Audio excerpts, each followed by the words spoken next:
Okay, day 6. Let's go. Let's see. Okay.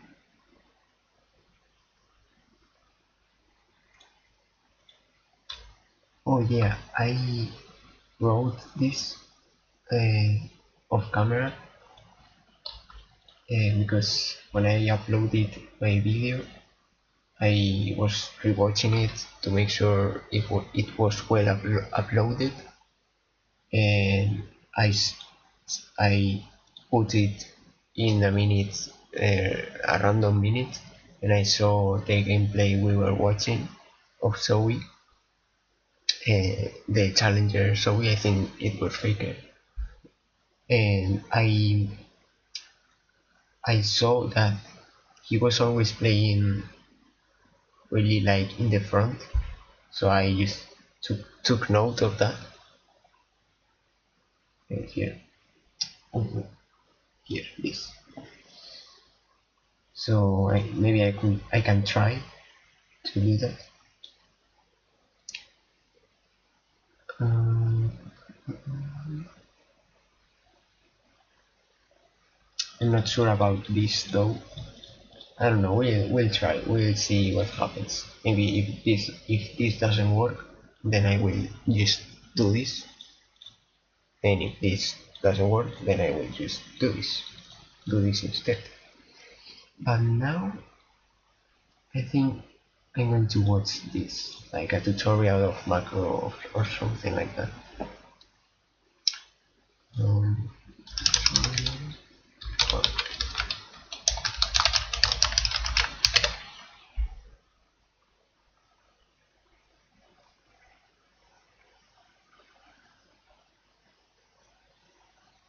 well, I hate that it's always all the titles are translated.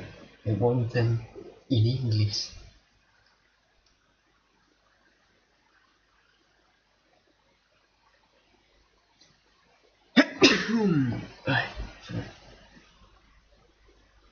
um, should I watch this one?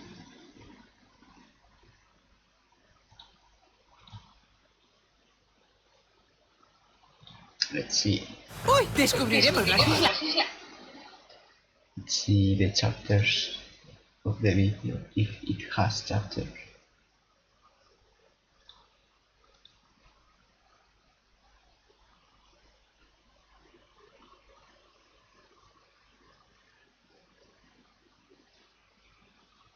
Oh my god.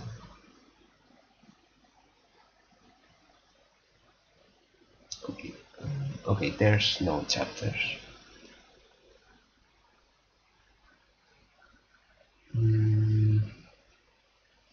I think I'm gonna save this video to watch later. Just in case maybe we can watch it tomorrow. But I think it's better to watch the macro one first.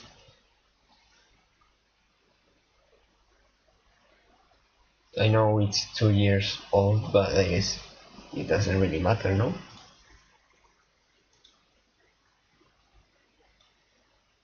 Okay, so I watched this video too. It looks like I watched it sometime at any time, at any how do you say, sometime in my life I watched this video already, but I don't remember anything. Okay, so I'm just gonna watch this video. So I'm gonna mute myself as always, and yeah, that's it. For all the mid laners out there, we at SkillCap figured we should make a comprehensive macro guide. We'll be covering everything ranging from the early laning phase, mid and late game macro, how to adapt based on the types of mid laner you play, and much more. So let's not waste any time and jump right into things. So, kicking things off with laning. One thing we have to address is that mid lane can be very different from every other role in terms of early macro. All three lanes utilize the main wave tactics of fast pushing, freezing, and slow pushing. But in mid... Oh, by the way, I thought about taking notes of the concepts that I will be learning throughout this journey, because I think it's a good idea to have everything like a summary of everything. It's not like I'm going to study them or something. Yeah, just in part for curiosity, and also because I think it's good to have like everything I've learned so far noted, just in case I have maybe I forgot about something and I don't want to be searching in YouTube the right video and all of that. If I take note now, I can just check my notes. So I know I kinda don't feel like doing it, but I think it's a good thing in the long term. So I'm just gonna take note about everything. I know these terms already, but All 3 lanes. For all the mid laners out there, we at SkillCap figured we should in late. So let's not waste. Is that mid lane lies the main wave. yeah, I think it's a good thing. Okay, so this is related to minions. So related to farming minions. Yes.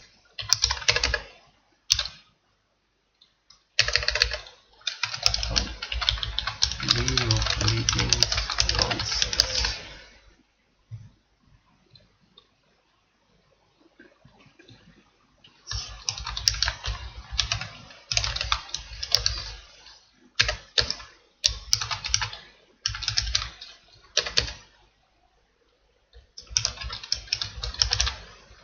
I think am I muted? No. I think there was a concept called Soul or something like that. Soul. I'm not sure. And well, I know other concepts, which is roaming, for example, but that's that's maybe related to macro, I guess. I don't know. We'll see. Tactics of fast pushing, freezing, and slow pushing. But in mid lane, 2 of these in particular are not nearly as effective as time goes on. Okay, I think it's better that I watch the video, I pay 100% attention to the video, and then I take notes if more concepts appear. Because the video is also short, so I have enough time. Remember, I usually do half an hour of watching a video to learn, then an hour or however uh, however the no not however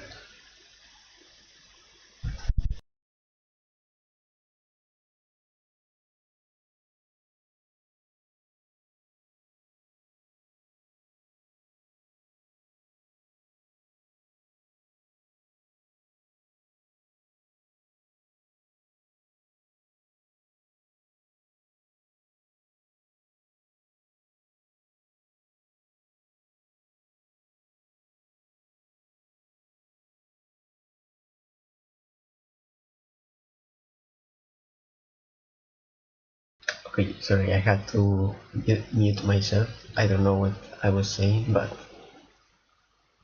yeah, I don't know. I'm just going to watch the video. I don't know. I'm taking so much attention to I'm paying so much attention to explaining things in these videos, like if I was a YouTuber or something, and I shouldn't be doing this because I'm wasting time. I only wanted to record myself learning how to play the game, so I shouldn't be trying to explain everything, so I need to be more quiet. So yeah, I shut up and watch the video. For all the mid laners out there, we at SkillCap figured we should make a comprehensive macro guide. We'll be covering everything ranging from the early laning phase, mid and late game macro, how to adapt based on the types of mid laner you play, and much more. So let's not waste any time and jump right into things. So, kicking things off with laning. One thing we have to address is that mid lane can be very different from every other role in terms of early macro. All 3 lanes utilize the main wave tactics of fast pushing, freezing, and slow pushing. But in mid lane, 2 of these in particular are not nearly as effective as time goes on. The problem is that mid is the shortest lane of them all. This gives you very little room to work with if you want to commit to building either a big slow push or maintaining a long-term freeze. Not only that, but mid is the home to most of the mages in League of Legends, and almost all mages have very long-range spells that can instantly clear minion waves at some point. Combine mage wave clear and a very short lane, and the end result is that it's very difficult to maintain a freeze versus a mage when they can just break it with one of their spell rotations. Likewise, it's hard to build the big slow push versus a class of champions that can just thin the wave, way before it ever reaches their tower. So, what are we getting at? Well, we're not saying that you can't ever utilize freezing and slow pushing in mid. That being said, there comes a point around level 7 where you should almost always begin to just fast push most waves. Level 7 is typically when most mages have enough wave clear to make wave tactics kind of irrelevant. For example, we made this Zed try to build a slow push or freeze versus this Xerath, but it's just not possible. Xerath is just last hitting and clearing the wave from a billion yards away. Of course, we're using Xerath as an example, who is one of the highest ranged mages in the game. But the point here is that many mid lane mages can play very similarly, which is why freezing and slow pushing are so ineffective after a certain point versus mages. So sadly, in a lot of mid matchups, you can't abuse some of the best wave tactics that top and bot laners can. However, you can get way more value out of fast pushing in mid than in any other lane. Top and bot laners are only able to impact one side of the map if they fast push waves, which makes it on average much less useful for them. Mid, on the other hand, has access to the entire map if they so choose. This is why fast pushing is by far the most common mid lane tactic in the current metagame. If your opponents are not contesting you at all on the wave, then you should be abusing the fact that they'll be late to every play and that you'll get there first. Doing so constantly will give your teammates a numbers advantage in whatever situation is happening on the map at the moment. Also, keep in mind that you don't have to get fancy and score kills or objectives off every wave push. Having priority and moving after a wave can let you do a variety of map impacting things. It could be as simple as clearing a ward, or just placing deep vision to scout the enemy jungler's movement. Another high value part of fast pushing is that from your opponent's perspective, you go into the fog of war for about 20 seconds or so. You may not think about this, but from your opponent's perspectives, this is very annoying. You could be moving either top or bottom, and the enemy laners have to respect that. Just by pushing or hiding in fog of war, you could be causing the enemy top or bottom to have to back off and concede maybe 2 to 3 minions until you show back up in mid. In a way, you can help win your teammates' lanes even if you don't actually go help them. And of course, if they're not respecting your roam potential, then you just go down there and kill them. This is way more common in lower elos. This is why if you're winning mid, you should definitely look to pick up a control ward at some point and place it in the river towards the side of the map that you're roaming towards more often. It just makes every fast push you do that much more effective, since your opponents won't know what you're up to in the fog of war. That all being said, there are multiple different champions in mid.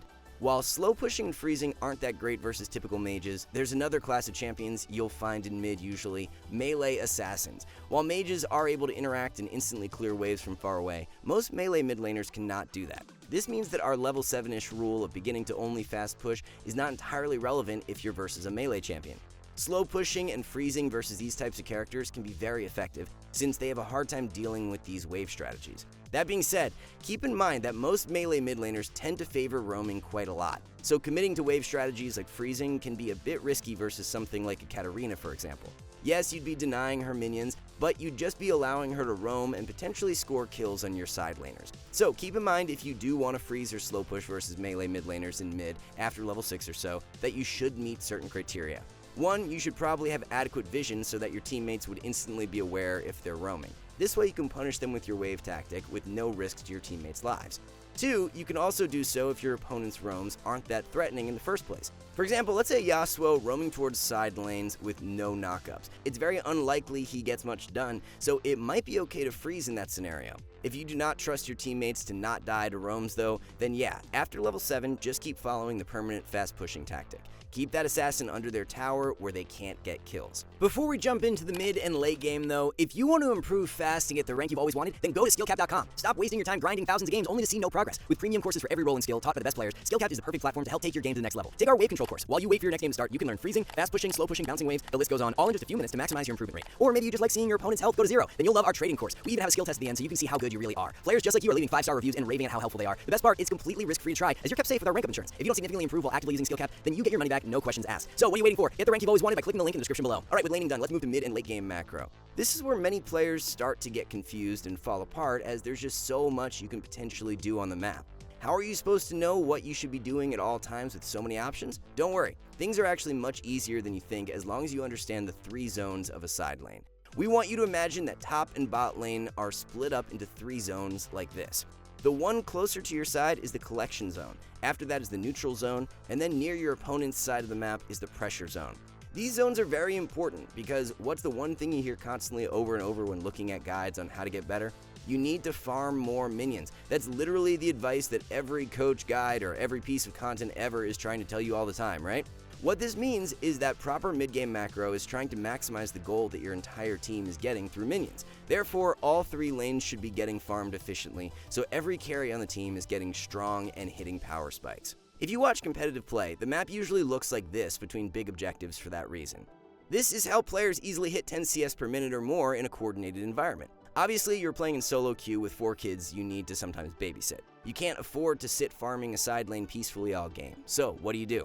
Okay, so first, let's talk about what your team's macro in solo queue should look like. Your ADC and support should be the ones to take over mid lane most of the time. This is because it's the shortest and safest lane for an ADC to farm safely. Not only that, but your support being mid gives this, and ADC and support should be the ones to take over mid lane most of the time. This is because it's the shortest and safest lane for an ADC to farm safely.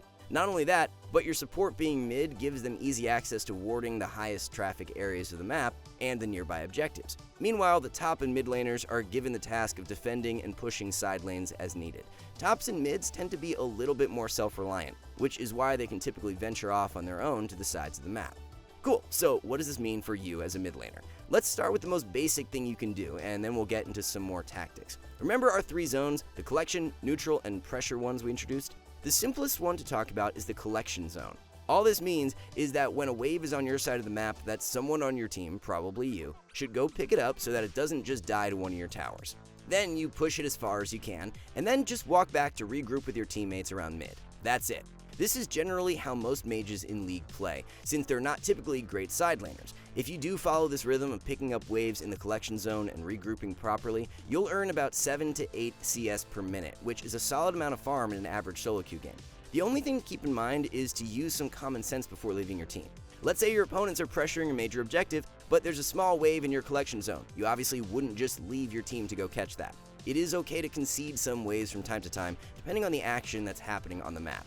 With that basic rotation out of the way, let's talk about some more high pressure tactics. For this section, we're going to talk about it mostly from the perspective of melee assassin mid laners, as they're the more common users of these plays. However, we'll also talk about when you can do these strategies as traditional mages later on too.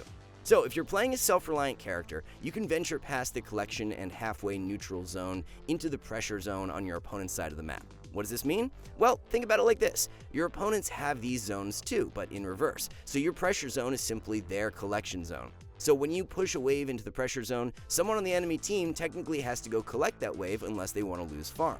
There's a lot of different outcomes and strategies that you can employ here. So first, let's talk about what happens if someone does respond to your push. The most common tactic you'll utilize is a crash into collapse. The point of crashing a wave into the pressure zone is that it makes someone on the enemy team have to split off to go catch it. This gives you a great opportunity to move to another area of the map to potentially force a numbers advantage fight while an enemy player is stuck farming that wave. What is very nice about this tactic for mid lane assassins specifically is that since you're already really pushed into enemy territory, it gives you a natural flank angle as you rotate over to your team. This might give you perfect positioning when engaging a team fight. The one thing to keep in mind is that this isn't guaranteed to result in a favored fight every single time.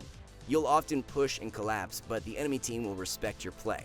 But the point is that there is no harm in trying, so doing this play constantly will eventually pay off. Not only can you rotate, but you could also just kill the person coming to defend your push. You're an assassin, therefore it makes sense that you can take 1v1 duels to score easy kills if you're strong enough. Do keep in mind that because this is a possibility, that the enemy team may send multiple people to try and stop you from pushing and killing their teammates. To deal with this, there's a very important thing that you need to keep in mind. Take a look at how this Sylas proceeds as he gets into the pressure zone. He scouts his own teammates and notices that none of them are pressuring the map yet. Because of this, he does not keep pushing and instead just waits for his teammates to be in position. This is super important to remember because it prevents the enemy team from sending multiple people to kill you. If your teammates are already in position, they'll be able to cross-map towers or an objective while you die. If they're not in position, well, you'll just die for free. You have to wait for your teammates before you push into the pressure zone or things will go terribly for you. The results in this Sylas game speak for themselves. Because he waited for his teammates to put pressure before pushing forward, look at what's happening on the map when multiple players collapse onto him. Top and mid are being pressured by Tryndamere or a minion wave. Not only that, but his own teammates are able to collapse to this fight to help him out towards the tail end of it. Alright, moving on. So, what happens if the enemy team don't send someone to defend after you've pushed a wave into the pressure zone? The first obvious answer is to just take the tower, unless the enemy team is threatening something like Dragon or Baron. If no one is defending you, then obviously taking free towers is good. Basically, the only thing you don't want to do is to rotate and fight a fair 5v5 while the enemy team is still grouped. Think about it. The enemy team is bleeding farm in their side lanes by not responding. Why would you throw that advantage away in a random coin flip 5v5? By doing nothing, you're already winning since they'll begin to fall behind in gold and experience. And that's basically all there is to macro. Those pressure zone tactics are quite powerful and very simple to execute. The problem with macro isn't that it's super complicated. It's more so that players don't know when they can actually abuse these tactics. If you're not playing a split pushing champion, then how do you know when it's safe to push up so aggressively? To answer that, let's just talk about what makes a good split pusher in the first place. Typical side laners generally have one or both of these following qualities that allow them to pressure so well. The first quality you look for in a character before they split push is their dueling potential. Players instantly think of champions like Jax or Fiora who can 1v1 anyone who comes their way. This is why those champions are always found in top or bot lane split pushing away. But all that means is that if you're fed enough to duel others, then you can just as easily split push on even standard mages. For example, this Victor is quite fed and has rushed a Banshee's Veil with all his extra gold. The enemy team may have scary assassins like Akali and Katarina, but Victor is confident he can easily duel them with his magic resist purchase. This means that just like any dueling split pusher, he's able to put a lot of heat in the pressure zone and force the enemy team to come down and deal with him. Just like this Victor, you definitely need to learn when you don't have to be afraid of taking 1v1 fights, so you can utilize these strategies if you want. The second quality that most traditional split push champions have is their ability to run away. Think of champions like Singed or Riven, who can easily outrun multiple champions if they're ever collapsed on as they split. This is why mid lane champions like Twisted Fate and Ryze have been such great split pushers throughout the years. Their ability to draw pressure to a side lane and then escape with their ultimates is a major reason for that. That being said, you don't need a fancy escape to feel safe in a side lane. There's other ways of doing that through scouting enemy movements or the following. Syndra here has a ton of vision in the enemy jungle and feels very safe walking up to pressure this bot lane tower. Not only that, but she has a teammate in the area shadowing her. This gives her the confidence to keep pressuring here, despite being against such scary engage from Vi and Leona. The final thing we want to cover is that the simple answer is sometimes the best answer in the late game. Everything we've discussed so far is mostly done in between objective timers while they're done. This is when you'll be focusing on collecting waves or pressuring side lanes. Unless you have absurd split push pressure, then just make sure to sync up with your teammates before any big objective fight. Remember that to pressure this bot lane tower. Not only that, but she has a teammate in the area shadowing her. This gives her the confidence to keep pressuring here, despite being against such scary engage from Vi and Leona. The final thing we want to cover is that the simple answer is sometimes the best answer in the late game. Everything we've discussed so far is mostly done in between objective timers while they're done. This is when you'll be focusing on collecting waves or pressuring side lanes. Unless you have absurd split push pressure, then just make sure to sync up with your teammates before any big objective fight. Remember that dragons and barons usually end up winning the game for your team, so don't be late in getting there. And that's it! Hopefully this guide has made you see just how simple mid lane macro can technically be. The only issues you should have are applying it to your specific champions in the varying games that you'll find yourself in. But as long as you remember our 3 zones and our very simple to follow guidelines, then you should be able to always have a decent idea for what you should be doing at all times. And remember, if you want to improve fast and get the rank you've always wanted, then go to skillcap.com. Our service is completely risk-free as you're kept safe with Rank Up Insurance. So what are you waiting for? Get the rank you've always wanted by clicking the link in the description below. Alright, that's a wrap on this one, guys. We here at Skillcaps want to thank you for watching, and we'll catch you in the next one.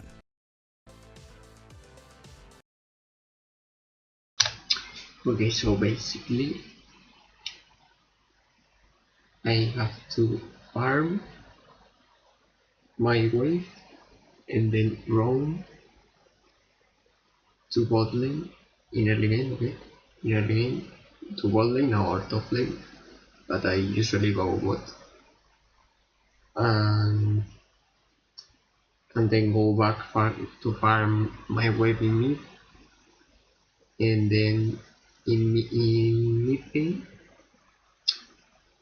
I should be going to the sidelines because according to this skill cap channel ADC my bot lane should be going mid, and therefore I should go either top lane or bot lane, the lane that is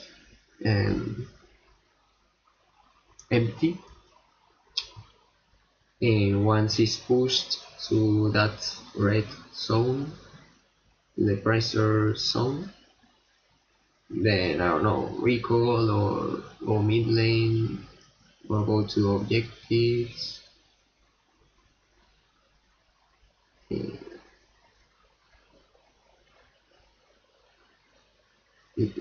I guess that would be my death time, so I can just see what to do.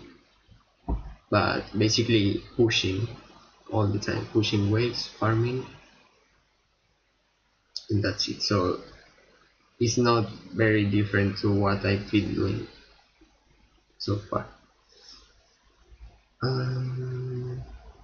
Okay, split pushers, if I understood correctly, are champions that are supposed to push the lanes top and bot because they can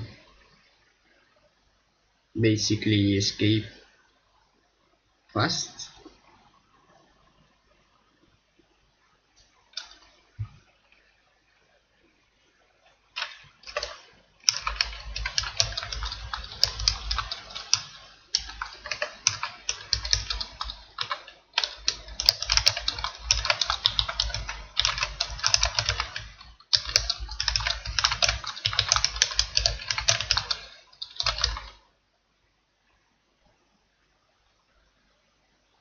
I think the difference is that they are supposed to farm a lot, or not farm, to push bot or top lane a lot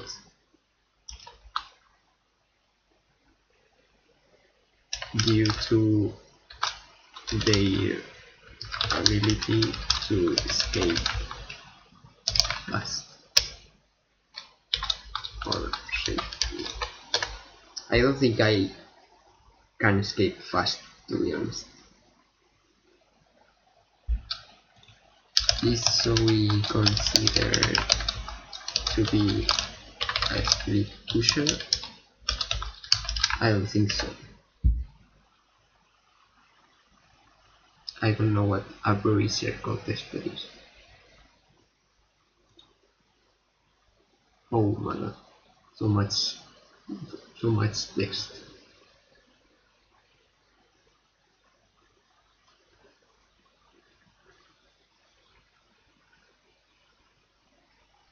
I don't wanna read like all that text. I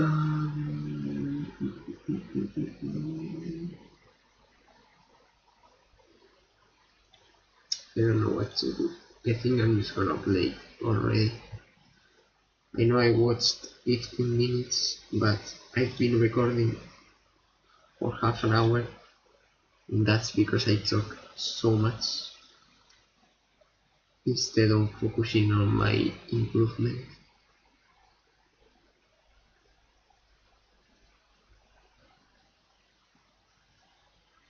No, I'm going to watch this to make sure I understood. Oh no, there was a video here, right? 20 minutes, it's a lot.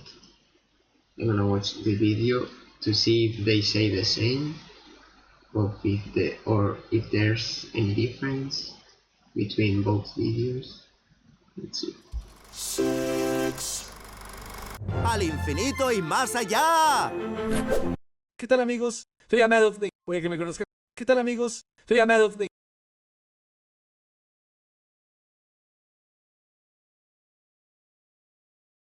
What's up, y'all? What's up, y'all? I'm JS Method. Y'all may know me as Coach JS. I'm a professional league coach. Today we're talking about side laning from mid lane, a guide. It's kind of a mid to late game farming / macro guide. So we're going to talk about why we side lane, when we side lane, how different champs do it differently, and then kind of common mistakes we see. So first thing we're going to hop into is when and why. So generally speaking, the mid laner will start farming the side lane after your bot lane takes mid. So that's the rule. Once your ADC and support start going mid lane, you're kind of exiled to the side lanes. Now, technically, you're supposed to swap when like one of these tier 1 towers falls, or at 14 minutes when tower plates fall off, whatever one comes first. But since solo queue is chaotic and a lot of people don't know this and they don't know why, it does happen at different times, especially in low elo. Sometimes it doesn't happen until 20 minutes, right? If you're playing in high elo, right, you're playing like Master, Grandmaster Plus, sometimes it happens at like 10 minutes, right? So it kind of changes based off of the context of the people in the game and what's happening. But as a mid laner, all you have to know is when your bot lane goes mid, you have to farm the side lanes now. Now the question is, why is this a thing? Why does this work like this? Well, we actually want our bot lane to be mid. We want our bot lane to have access to mid lane. First of all, it's safer and easier for our ADC to get farm. Perfect. We want our ADC to be farmed. They're the ones who are going to be winning us fights. It's also easier and safer for them to rotate to the fight, right? So let's say the fight's happening on one of these objectives or it's happening mid lane. It's much easier for them to walk to these in a safe manner and provide the impact that they need to provide. Also, your support gets access to the map, and your support really wants access to the map so they can get vision wherever they want. They can move with the jungler, they can gank the side lanes, whatever. So I was wondering, if we want ADC to be mid, why isn't ADC and support playing in mid lane from the beginning? And mid laners go to bot lane from the beginning, you know what I mean? So it would be top laners, ADC and bot, ADC and support, and mid laner. Why do mages go mid lane? You know what I mean? Who said it had to be that way? Why doesn't it change? I don't know. we really do want our vision wherever they want. They can move with the jungler, they can gank the side lanes, whatever. So we really do want our bot lane to be mid. Another benefit of being in the side lane is that a lot of mid laners actually like the side lane. Now, there's a couple that don't, and we're going to talk about that. So there are kind of 3 different like archetypes of split pushers. And there's kind of like the really good split pushers. I call these the amazing side laners. They love to be in the side lane. If you're playing one of these champions and you're not spending most of your time in the side lane, then you're playing the macro incorrectly. These are your duelers, your really good duelers, your split pushers, you know, your Twisted Fates, Yasuo's, Yone's, Trindamirs, all of these kind of champions. Then we have the good side laners. And the good side laners, these are your assassins and your burst mages. These guys really like the side lane because they can usually 1v1 the not great side laners. But even if they can't 1v1 who's in the side lane, they use it as a way to position into the fights because they really like to flank in. And then we have the third type. And these are the side laners that they do not like being in the side lane. They have low mobility. They really don't want to flank. They really want to front to back. They're not good in a 1v1. They don't push well. They have bad wave clear, all of these things. So these guys really don't like the side lane. Bad wave clear? Shera? Victor? Oriana? Bad wave clear? What the fuck? The only time they have bad wave clear, all of these things. So these guys really don't like the side lane. The only time these guys are coming to the side lane is to catch a wave. So they're catching a wave and they're kind of going back to mid or wherever the fight's happening at. Okay, so I guess that he means that those champions shouldn't be pushing like really far, only to get the wave and that's it. So I guess Zoe would be like that because yeah, you can get the first wave, but then if you have cooldowns or whatever, or you don't want to spend mana, I don't know. But yeah, I guess I can understand why he says that. So let's talk a little bit about the different types in action. So the first type is the duelers, right? The duelers, the split pushers, whatever. These guys really like to force advantages, like man advantages, through the side laning. So I'm using Twisted Fate as my type 1 example. Twisted Fate, first of all, let's talk about where you side lane. So usually you side lane on the side of the objective, right? If Baron's up in 1 minute, I'll just write this down, 1 minute, and Dragon's not up for 4 minutes, then as the mid laner, assuming we don't have teleport, we're going to be farming in the lanes closest to the objective, so we can help with vision, we can help with... Okay, I think that's a good thing to note. I think I'm gonna put it here.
lanes closest to the objective, so we can help with vision, we can help with all that kind of stuff. If we're down here, we're too far away from the team, we kind of just hurt our team. We hurt our chances of getting vision and priority for this, so you want to stay on the side of the objective.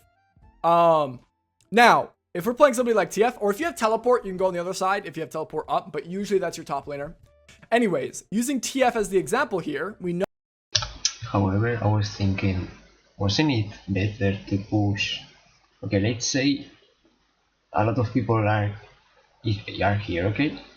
I am Orianna and I'm pushing, and my team is over here or over here, and then they go to Baron and we fight the Baron and whatever. Let's say, okay, it could be really good if we win the team fight and kill Baron, or it could be really bad if we lose the fight and lose Baron. But if I was here all the time and I saw my team 4v5ing, okay, they might lose because I wasn't there, fine. But I could be there and still lose the fight.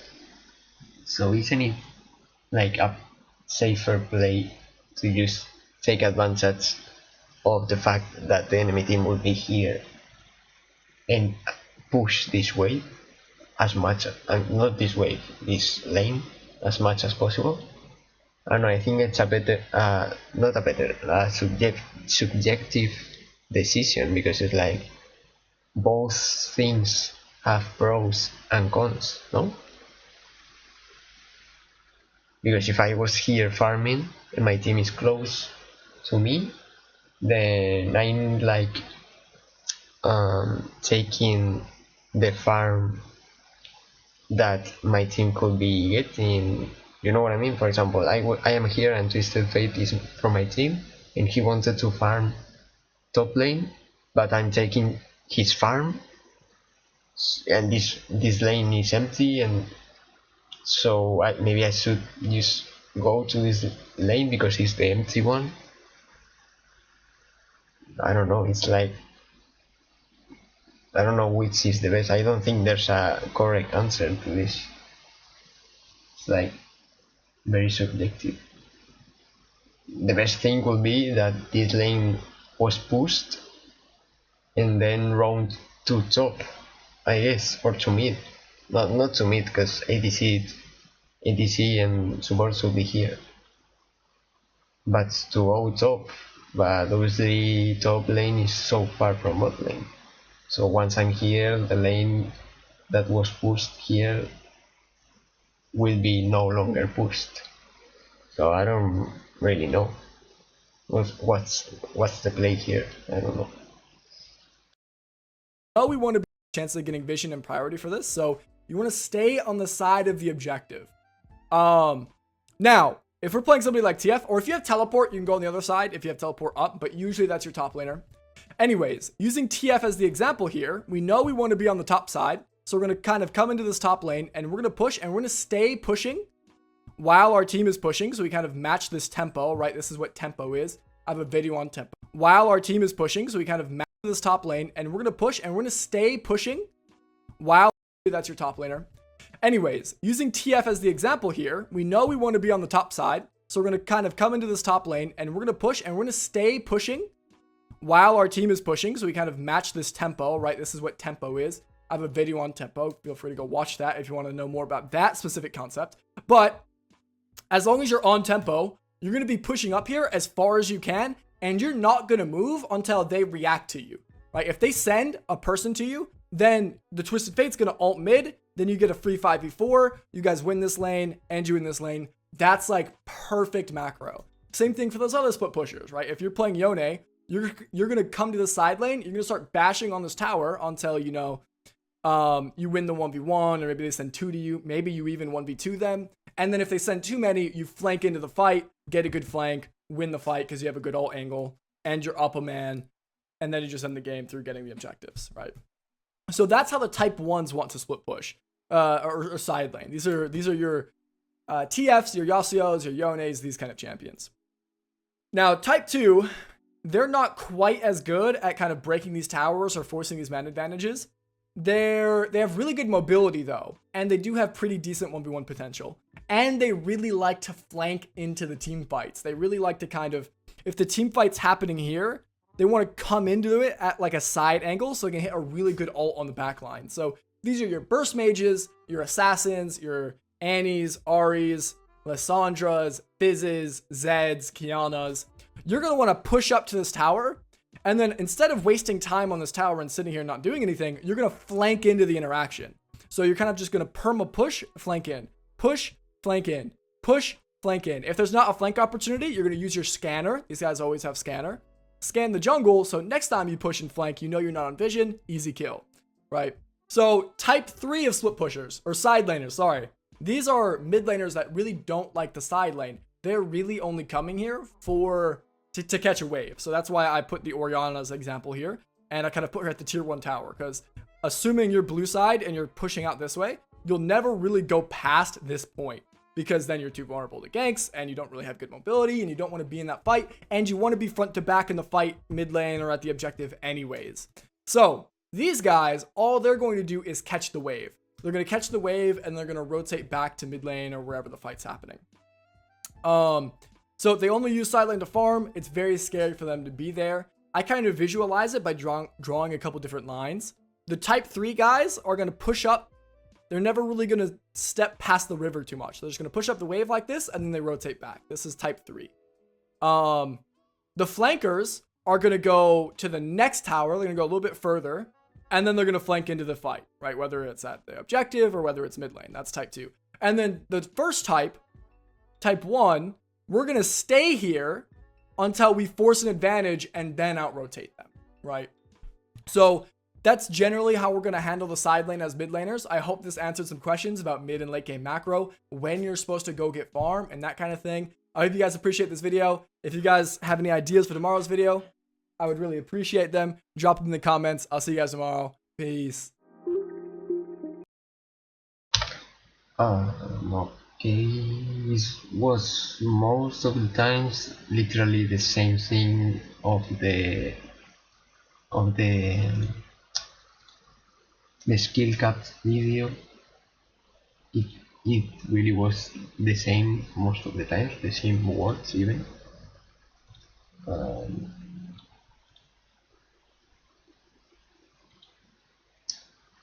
but yeah, I more or less I understood it.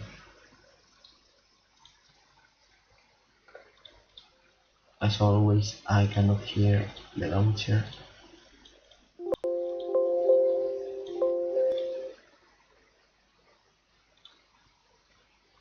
Why can't I hear it?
Okay, I think I'm doing a good summary. Hopefully I'm not being wrong, because as I always say, maybe a master player is watching me and he's saying, "Oh my god, what is this guy doing?" You know. But as far as I watched, I think this is supposed to be a good play.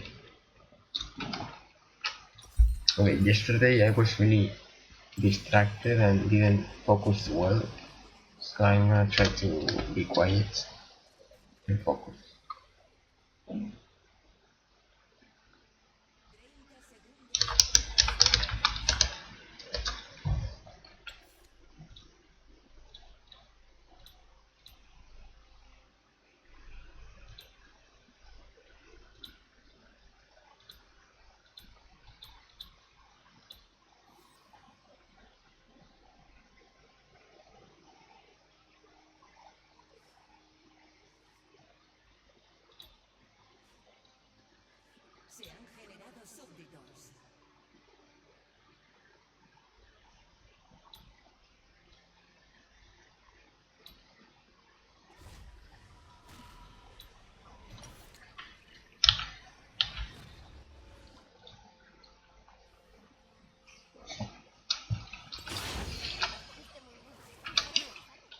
They have Neko.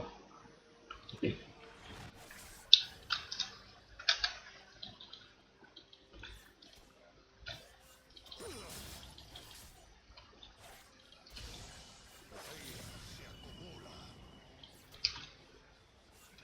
Oh, oops.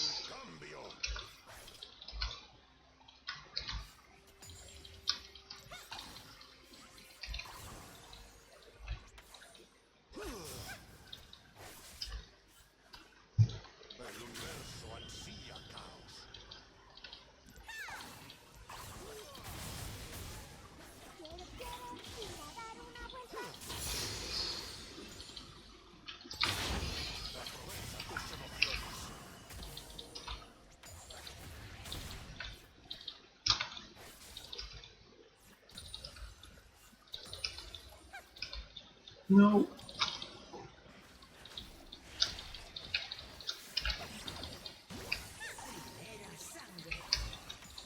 Oh, I tried to farm and hit him at the same time, but I wasn't able. I wasn't able.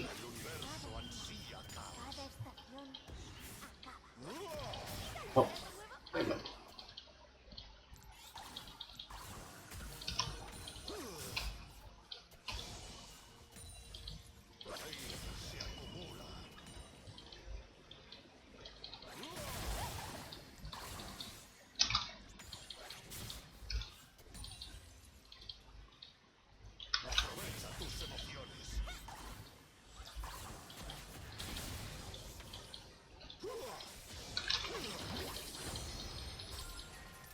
Well,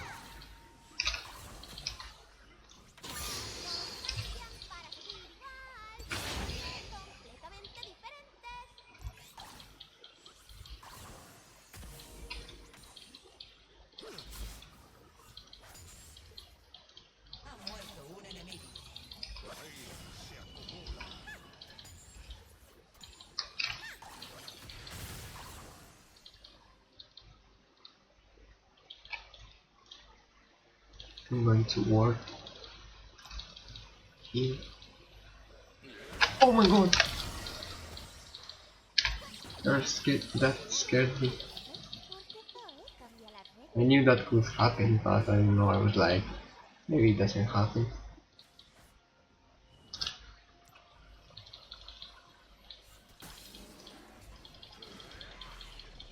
She coming? Okay. My god.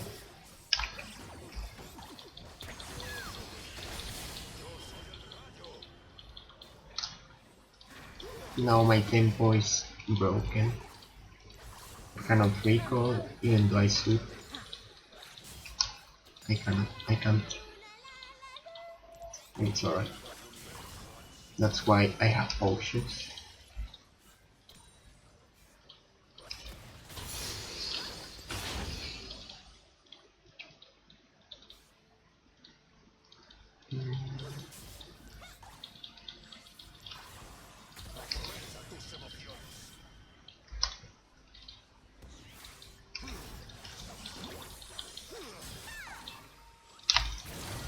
Oh wait, I didn't press Q. Uh,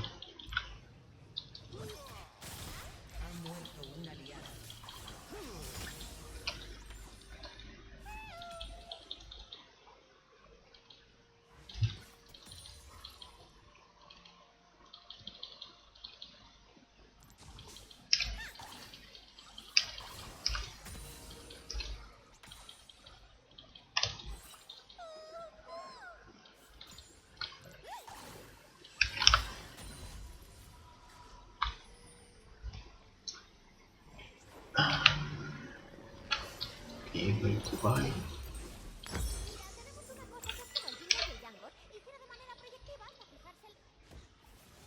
I think this is good. I shouldn't miss minions, right? Maybe one. If he freezes. But I'm not going to use this ability because I have time. Nice, nice. I only lost 1 minion. This is good.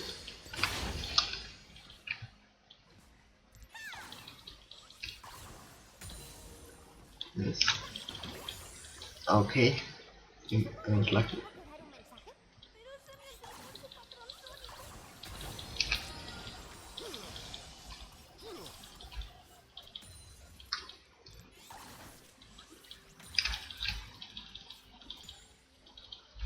I'm going to roam. I'm going to roam bots.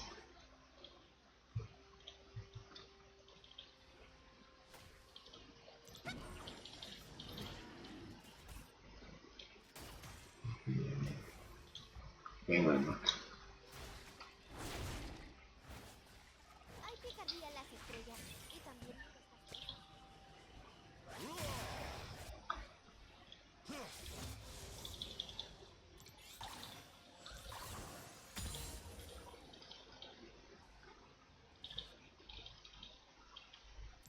You know what? I'm just gonna walk there. So I don't take the risk.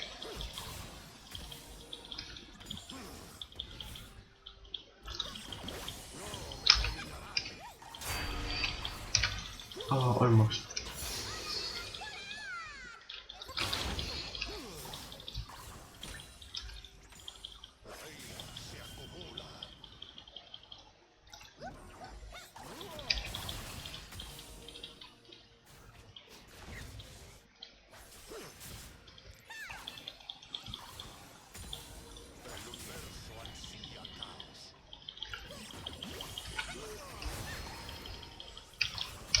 Oh, I missed. Oh, the minion.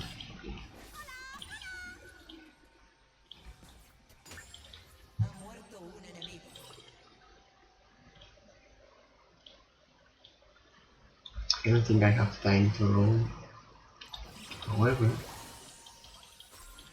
Oh, dude, I didn't rescue in time.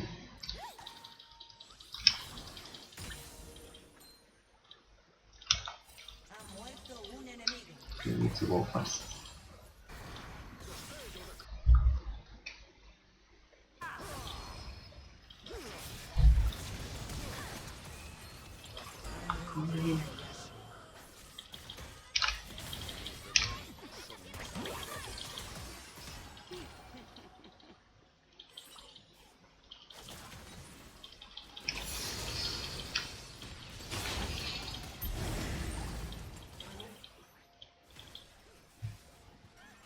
Okay, go back. I'm gonna lose a cannon. No, no, please. No.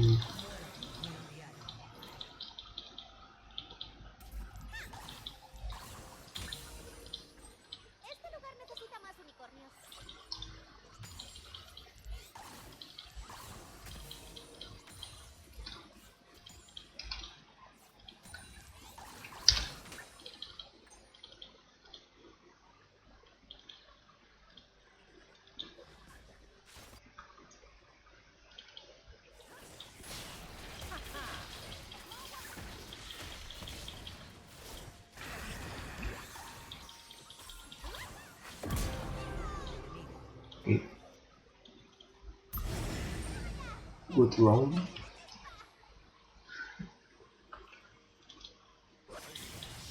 I lost 2 minions. Oh,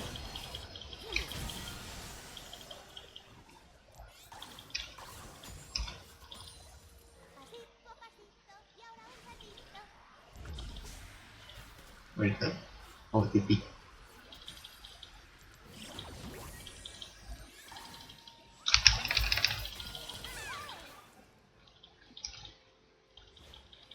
Oh, I don't have mana. Damn it. What do I do?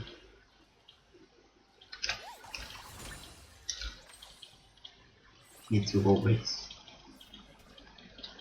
I'm sorry, but I need to recall. I cannot stay here. This is the type of mistake that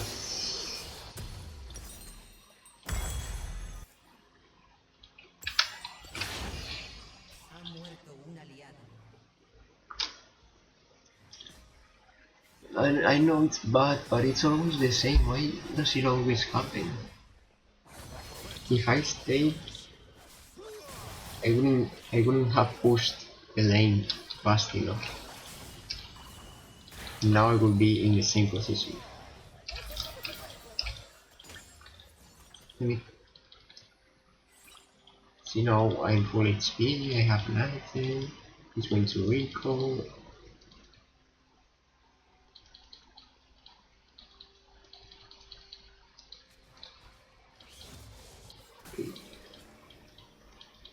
Oh, there's someone. Oh, hello, Uber.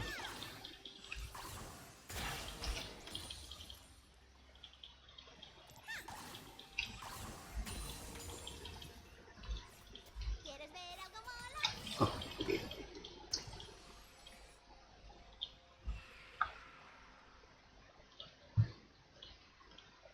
I think I have time. Although it's not. Okay, it's worth it probably. God damn it.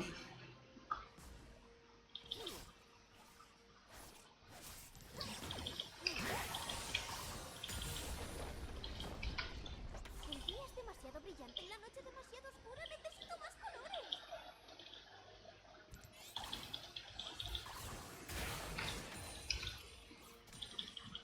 Racha del enemigo.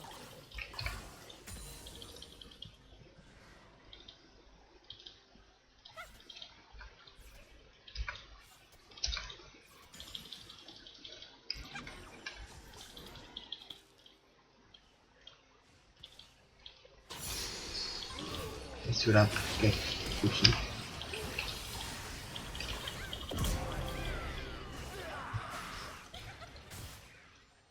Las placas de las torretas caerán pronto. Algo bueno va a ocurrir y tendrá chispitas. Please.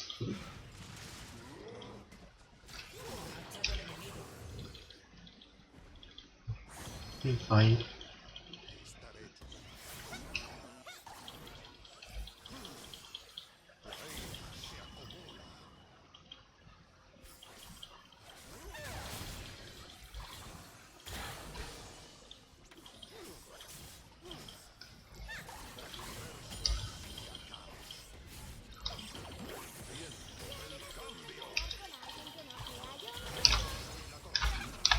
Oh.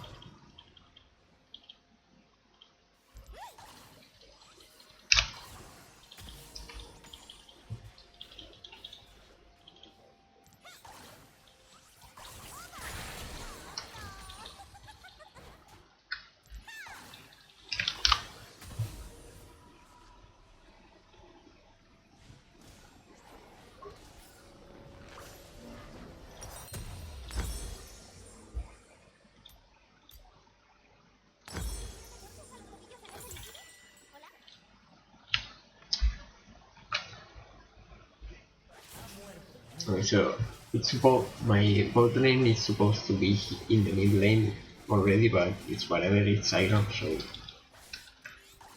obviously they don't know that. Oh, okay. So how do I do this? Okay. Nice. Perfect. I'm gonna push one more wave. Oh well, maybe. Okay, nice. I'm being too greedy. Wait, am I going to die?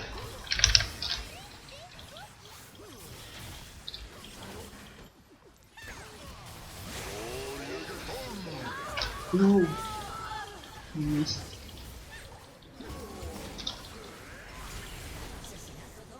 Oh no.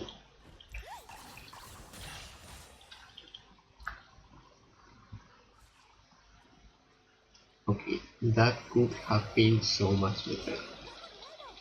I'm just bad.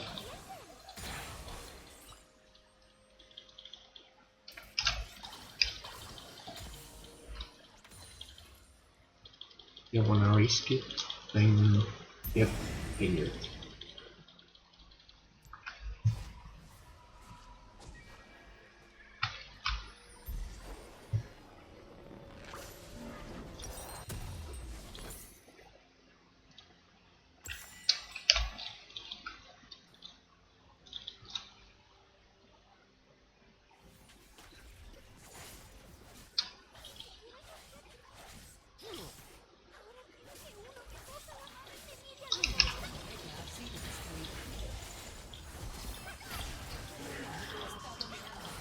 Oops. Casi te has confundido de Nico.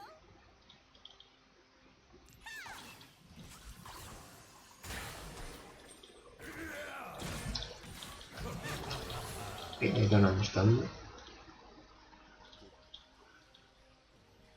Un posible Armagedón lo cambió de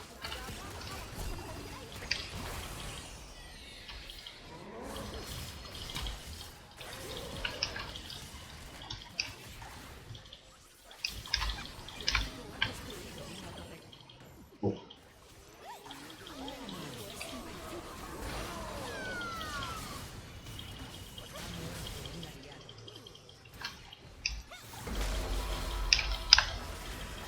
What?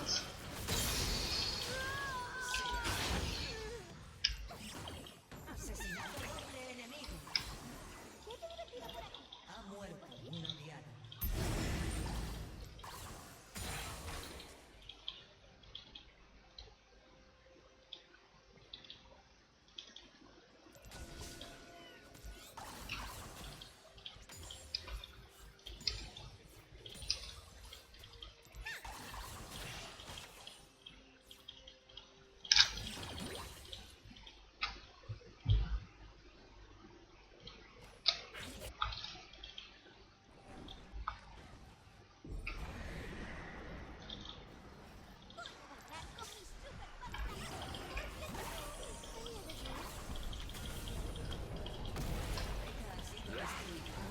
Wait. Wait.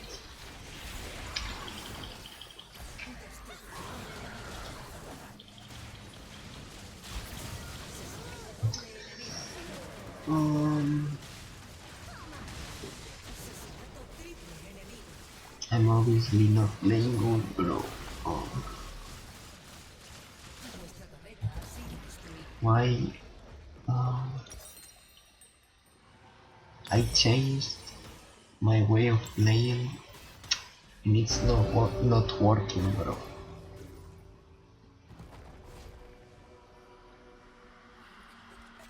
Maybe I just should have kept pushing. Oh my god.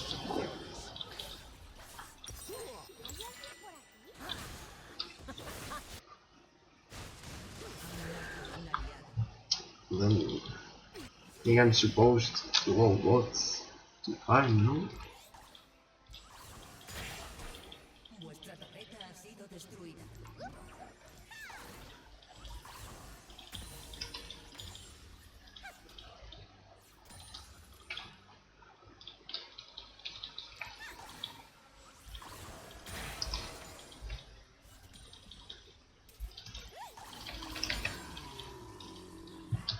¿Ya hemos acabado en esta realidad? ¡Hola! ¡Hola!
Okay, great.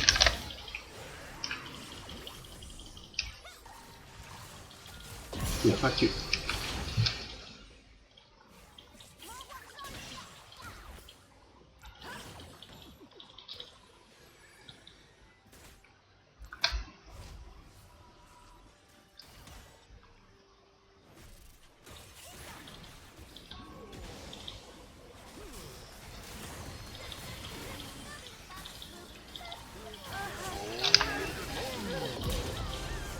Asesinato doble enemigo. Has matado a un Adiós. Aquí es mucho mejor con rayos y colorines.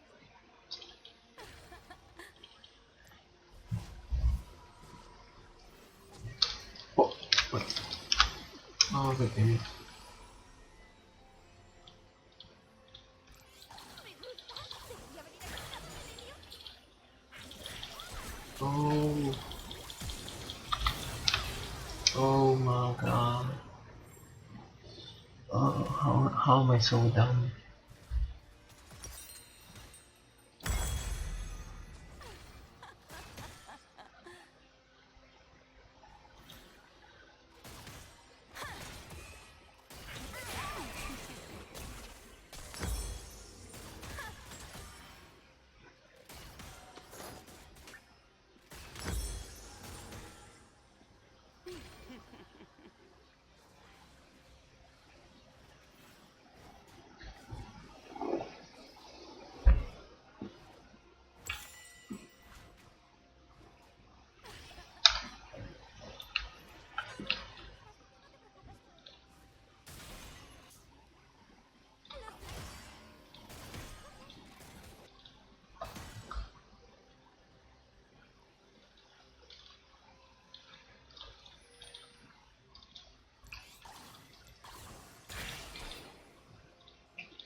Seré feliz mientras espero.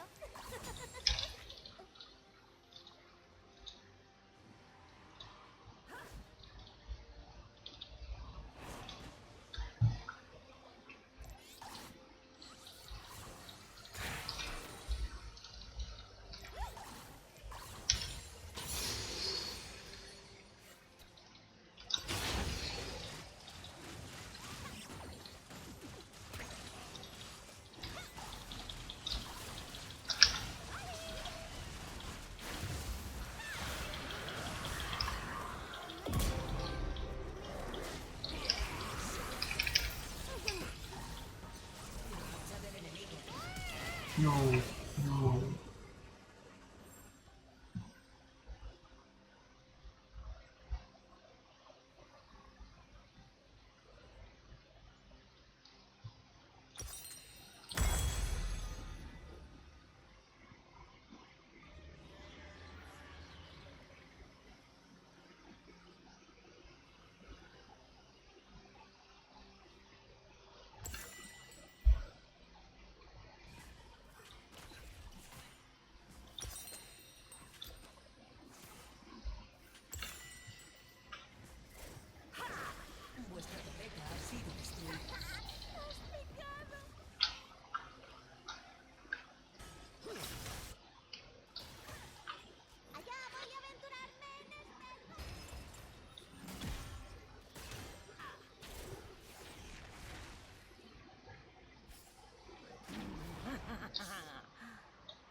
Please don't give up.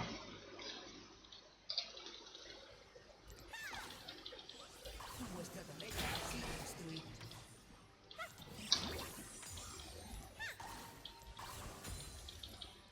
La luz estelar es algo en su interior que arde por salir.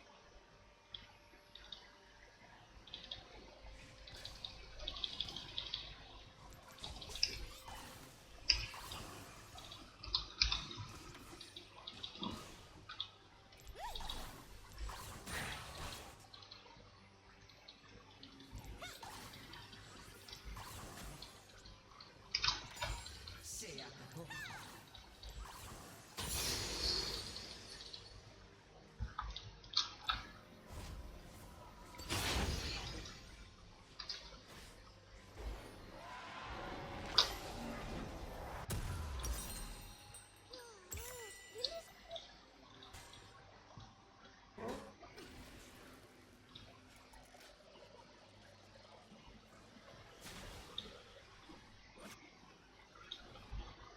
Se acabó.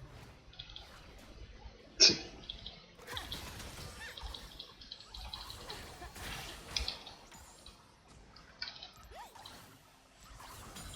Ha muerto un aliado. Oh,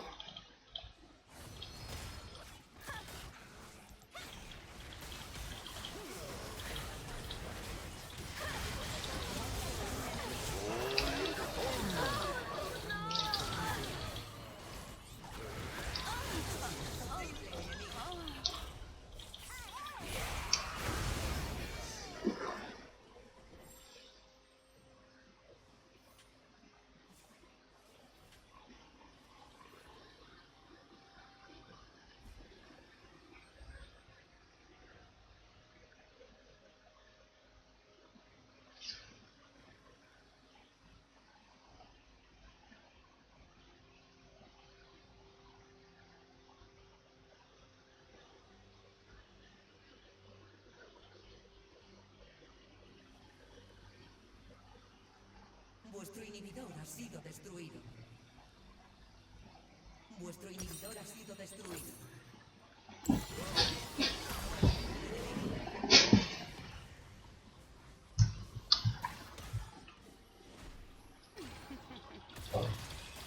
Hay agujeros en la realidad.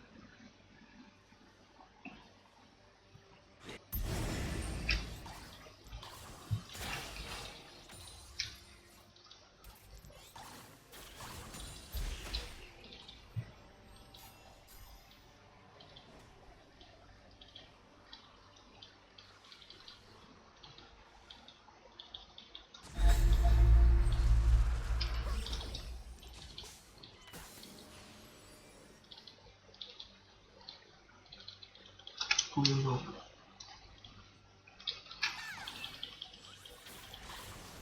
Si no fuese tan bonito, no me importaría que todo esto esté a punto de cambiar.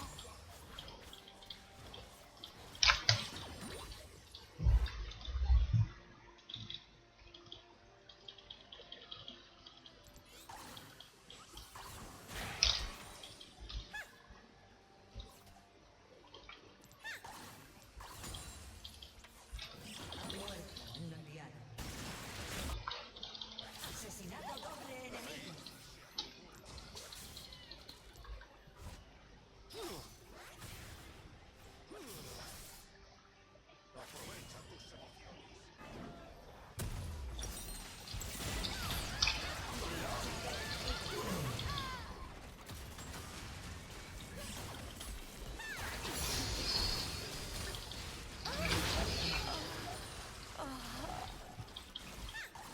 Vuestra torreta ha sido destruida. Ha sido destruida.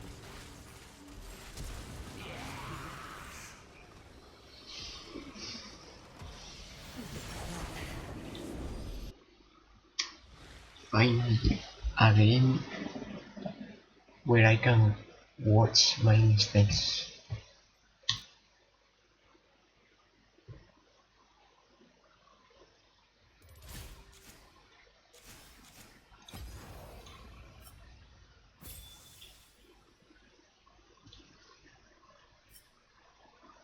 My farm was better than yesterday, I think, but I obviously did so many mistakes because I haven't died in like what 3 games in a row, and here I died 5 times.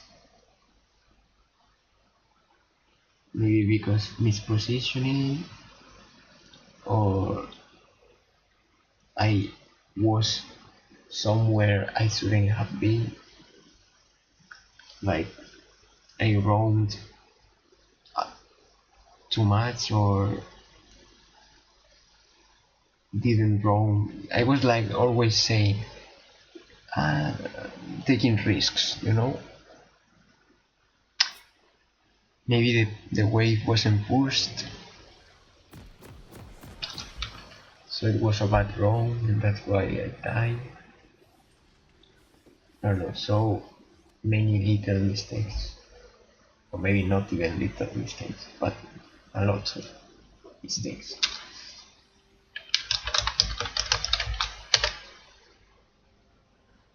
But yeah, at least I can improve now. Watching my... Let's see. 30 segundos para los súbditos. Yeah, and I can also watch when did I die, and why, and how can I fix it. So yes, great. Se han generado súbditos.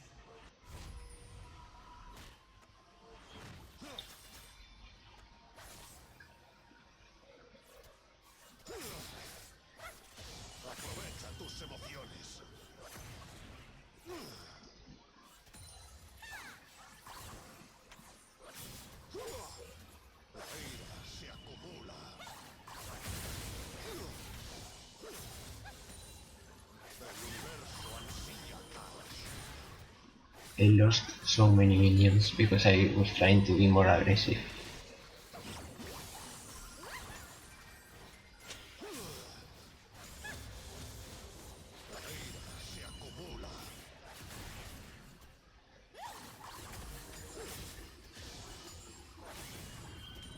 But I like that I'm poking him sometimes. But however, I don't like the fact that I'm missing many minions because of that.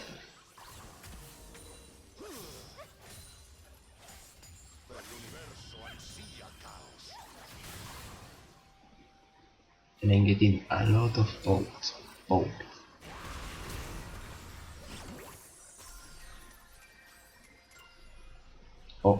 Poked a lot, better said.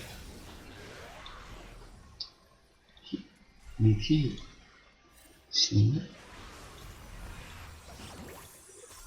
Like, was it warded or something? It wasn't. Why did he stop? Oh, he saw me. Okay, it was coincidence.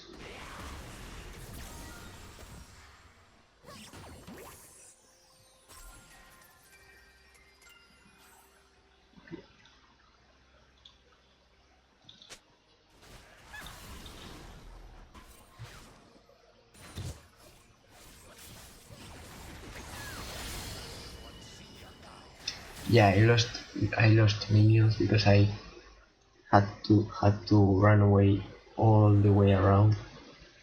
So that's just my mistake, because I should have warded before, like sooner.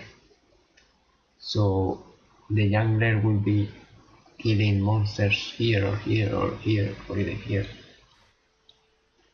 and this wouldn't have happened. So I need to ward a lot sooner. Let's see. He did all this top jungle, and then went back when the bot lane. So here, minute 3 or so, I think I should be warding any of Either this bush or here. Um, mm, I have my ward. Wait, I don't. What? Wait. Did I ward anywhere? Somewhere? I didn't, right?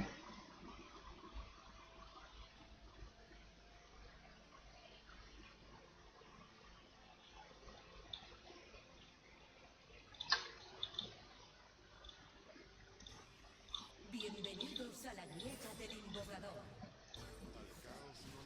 Se han generado súbditos. 30 segundos para los súbditos.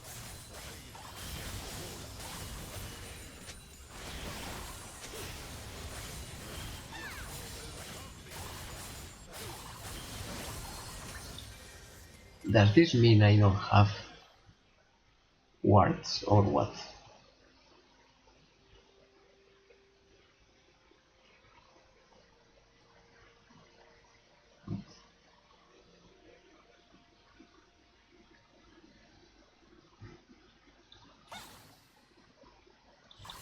Which I don't know, but at minutes 3:30, 3.5, I should be warding.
I didn't rescue.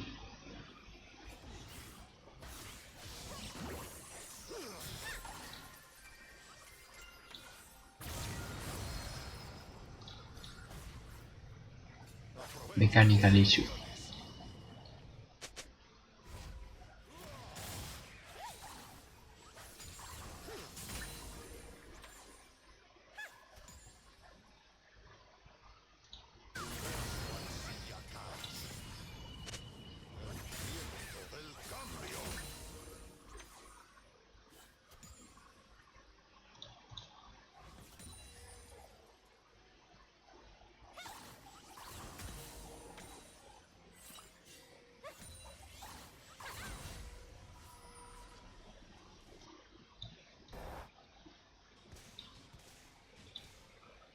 Nice, he lost a bunch of minions. And here, I just lost one.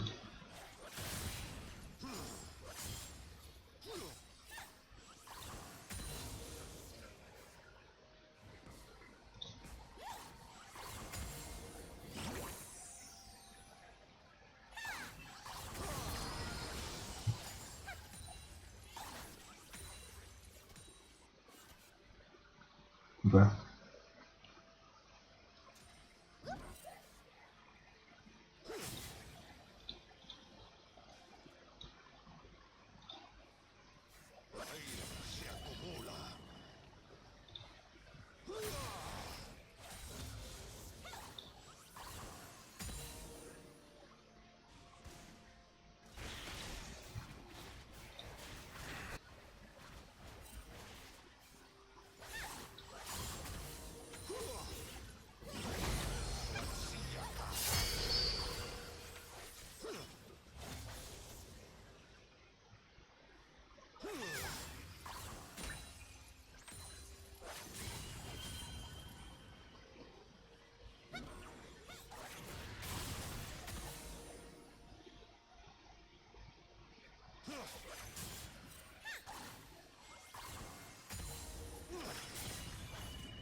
mechanical issue.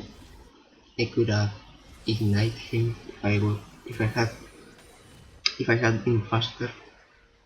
I could have used R and then ignite and auto attack, and I think he could have died.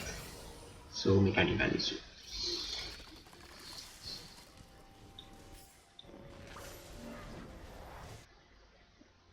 Good recall.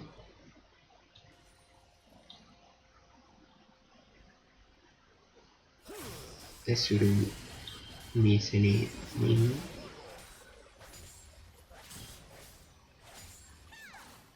Only one. Perfect.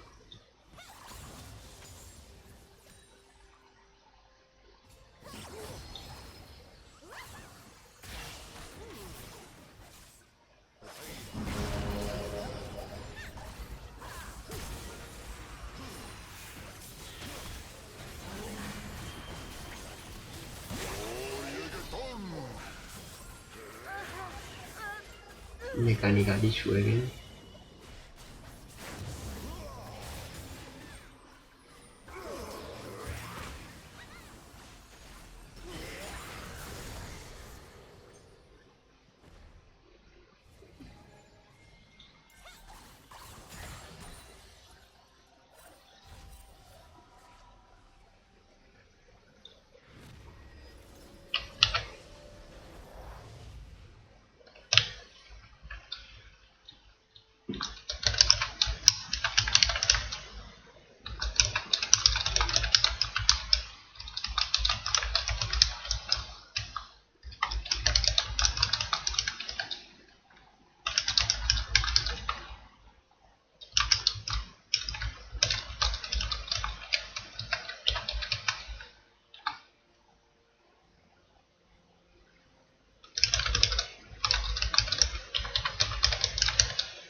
I think this was victory. Well, I see it later.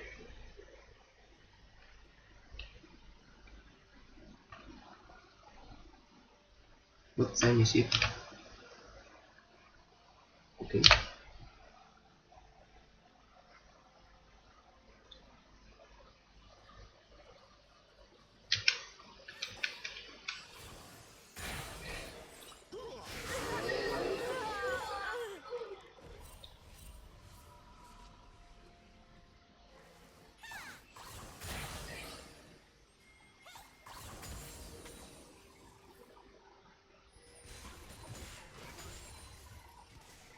Yes.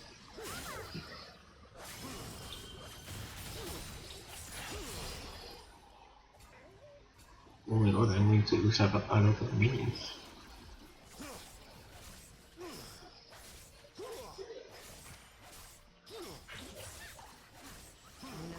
Well, only two.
This is bad.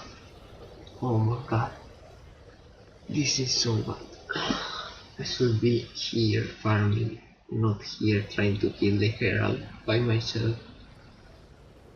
I was in automatic mode. You see, here I'm losing a lot of time. I'm wasting a lot of time. Missing minions. Literally not doing anything at all. Oh, this was even my first death, right? Not doing anything. Still not doing anything. You also dying. I should have been here, bro. Why wasn't I here?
Una torreta del equipo azul ha sido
Oh,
okay, I'm going to end it.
Una torreta del equipo azul ha sido destruida.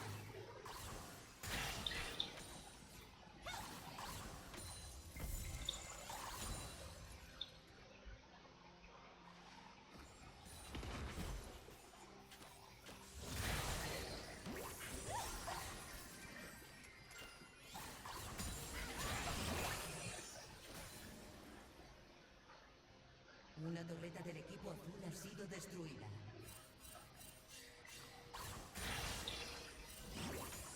Una torreta del equipo azul ha sido destruida.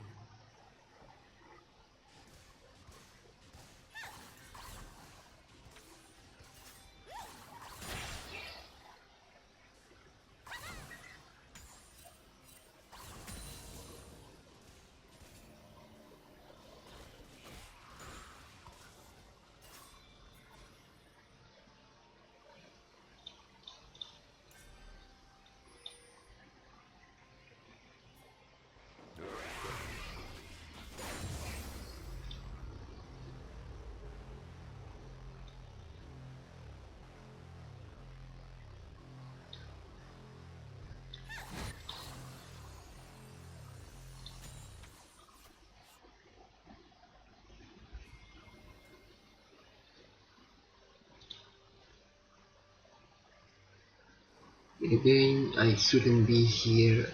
This is a stupid fight.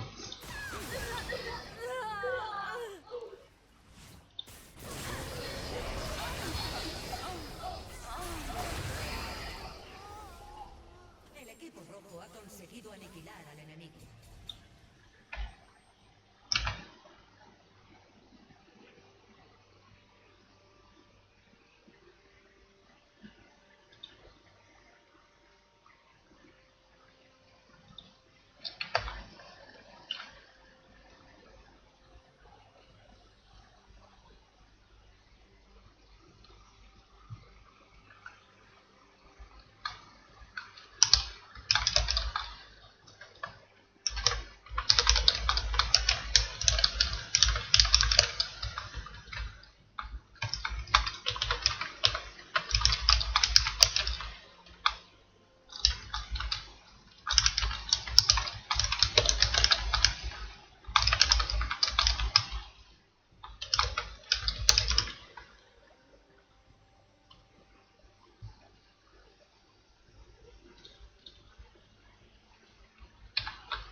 inhibidor del equipo azul ha sido destruido.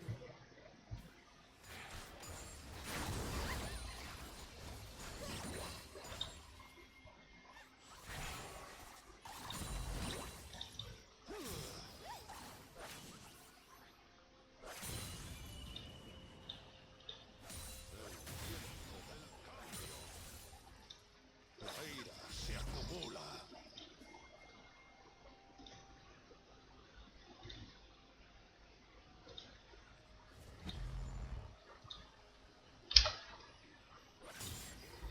El universo ansía. Did he not see me?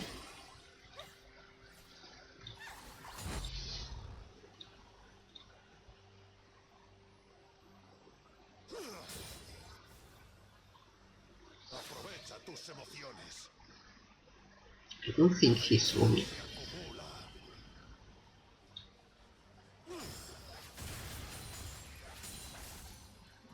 Aprovecha tus emociones.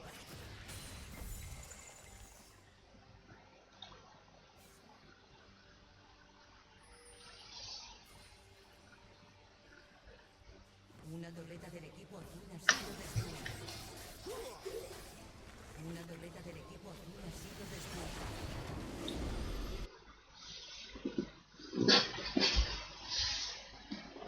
Okay, so I died 5 times. One, because I roamed to bot lane, and I shouldn't have roamed there, commit there, to go there because I couldn't do anything, and I got killed. Then I fought in one team fight on top lane, which was stupid. I should have been in mid or bot lane farming. Then a stupid, well, a misposition when they were killing Drake and James killed me. It was all by myself. I should be behind my team. So it was a misposition. I shouldn't have gone there. Or if I went to that fight, I should have thought about it more. Then what else? I don't remember when did I die the other 2 times. Wait, actually, I want to see it. So it was misposition, stupid fight, stupid roam, and the other 2. Oh, because I got baited by the Neko, which is stupid by me because I wasn't paying attention, because I knew I should have known I killed Kha'Zix, so it was impossible that he was there. And the other death, I don't know. Can I see my deaths somehow? Bienvenidos a la grieta del invocador.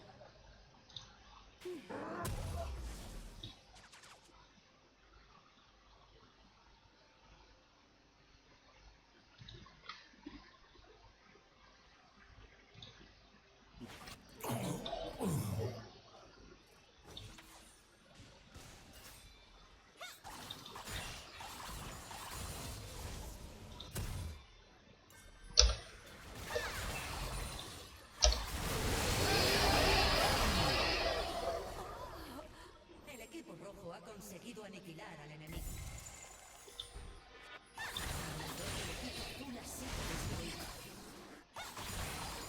El inhibidor del equipo azul ha sido destruido. Okay, it was just in the end. Okay. That's what I thought. Okay, so that's it.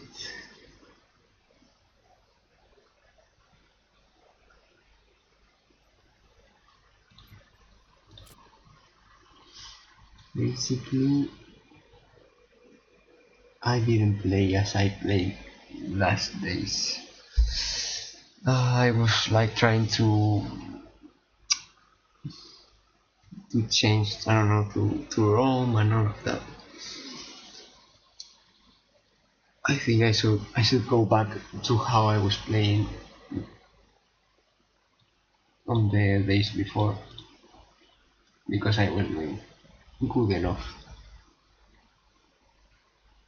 But it's okay, we learn from the mistakes. Now I know I have to play more safe, more patient, more patiently, and don't try to kill a lot and be like doing flashy things. Like, okay, now I go bot and get a double kill, no matter what, and then you know, I shouldn't be forcing things. If I can't roam, then just stay in mid. And if I have to stay mid for like 20 minutes, then I will stay mid for 20 minutes. So yeah, that's it for today.